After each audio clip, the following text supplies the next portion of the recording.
दोस्तों, आज की कहानी है पतिदेव जिंदगी में मुझे ऐसो आराम चाहिए। मैं शब्द को कुछ भी नहीं मानती। दोस्तों, कहानी शुरू करने से पहले अगर आपने हमारे चैनल को अभी तक सब्सक्राइब नहीं किया हो तो कर लीजिए ताकि आपके पास पहुंचे हर नया वीडियो। सुगंधा बोझिल कदमों से आगे बढ़ रही थी। वो नहीं समझ पा रही थी कि उसे किस कसूर की सजा मिली है। उसने पूरे 5 साल आलोक के साथ बिताए। उसके माता पिता और दोनों भाइयों का बराबर ध्यान रखा है, फिर भी आज उसके दोनों हाथ खाली थे। 5 साल पहले ही सुगंधा की शादी आलोक से हुई थी। उनका 4 साल का बेटा भी। सुबह सब कुछ ठीक ही चल रहा था। सुगंधा जब से ससुराल में आई थी, घर में जैसे रौनक आ गई थी। धीरे धीरे उसने गृहस्थी की सारी बागडोर संभाल ली थी। आलोक बैंक मैनेजर के पद पर नौकरी करता था। उसके ससुर मिलिट्री से रिटायर थे और दोनों देवर अभी पढ़ रहे थे।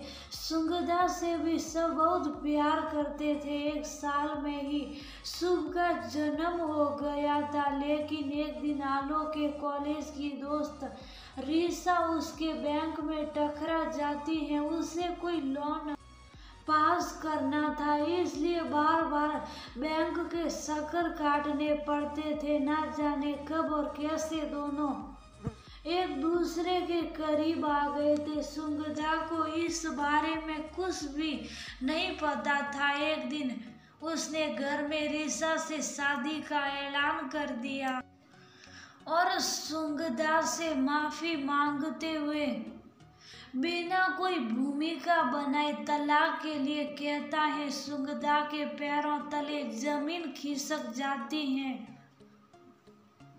सारे घर वाले भी शौक जाते हैं। सुगंधा वहीं पार्क में बैठ जाती हैं। वह आलोक से बहुत प्यार करती थी और उसे पता था आलोक भी उसके बिना नहीं रह सकता।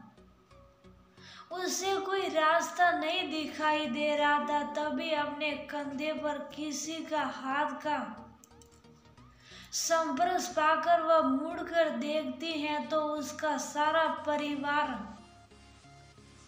उसके साथ खड़ा था।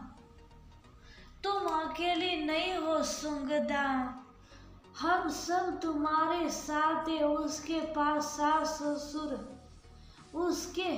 उसे कहते हैं। उसकी आंखों में आंसू आ जाते हैं।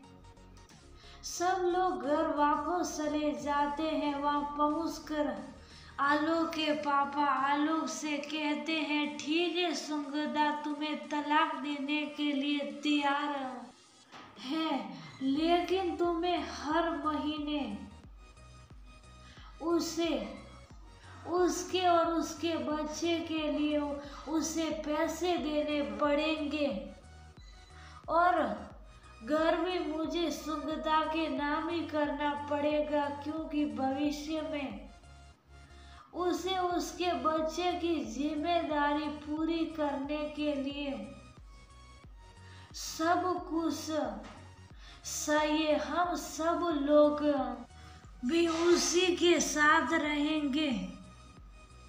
हम उसे अकेला नहीं छोड़ सकते। उसके दोनों भाई भी अपने माता पिता के फैसले में उनका साथ देते हैं। आलोक सब कुछ रीसा से बताता है और वादा करता है कि उसे हमेशा खुश रखेगा, लेकिन रीसा शादी के लिए मना कर देती है और कहती है, बिना पैसों के गृहस्थी नहीं चलती। तुम्हारी नौकरी से ही केवल खर्चे नहीं पूरे हो सकते। जिंदगी में मुझे सारा ऐसो आराम चाहिए। वह उसे बताते हैं कि उसने अपने पहले पति को भी पैसे के लिए ही छोड़ा था, क्योंकि उसकी नौकरी चली गई थी। उसके लिए पैसा ही सब कुछ था। संबंधों को वो कुछ नहीं मानती थी। आलोक की आंखों से प्रेम की पट्टी उतर चुकी थी। वो यथार्थ में आ चुका था। वो वापस घर जाता है और सुगंधा से माफी मांगता है। आयदा उसे धोखा न देने का वादा करता है। सुगंधा उसे माफ कर देती है। उसे अपना घर परिवार वापस मिल जाता है। वह बहुत खुश थी। उसे अपने परिवार पर बहुत गर्व होता है, जिनकी वजह से आज रीशा की असलियत आलोक के सामने आ पाई थी। अब उसके हाथ खाली नहीं थे, सच ही है। परिवार का साथ अगर मिल जाए तो हम किसी भी मुसीबत से लड़ सकते हैं।